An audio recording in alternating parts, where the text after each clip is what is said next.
Market में पहले हम आए थे, नाम हमारा ही चलता है। नाम चलना अलग बात है, लोगों के दिल में जगह बनाना अलग बात है। डिजाइनिंग तो सब करते हैं, नया क्या है तुम्हारे पास? हम डिजाइन नहीं बनाते, हम ट्रेंड सेट करते हैं। हम फास्ट चार्जिंग देते हैं, फास्ट चार्जिंग सब देते हैं, और ट्रस्ट टेक्नोलॉजी और टच तक का टच सिर्फ हमारे पास है। मार्केटिंग के लिए हम बैनर्स लगाते हैं, ऑफर चलाते हैं। तुम क्या करते हो?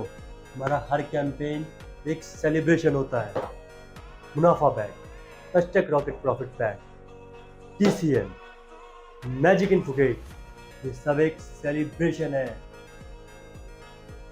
डिजाइन से लेकर डिस्पैच तक टचटेक सब में आ गया है। यही टचटेक का राज है, यही टचटेक का किंगडम है।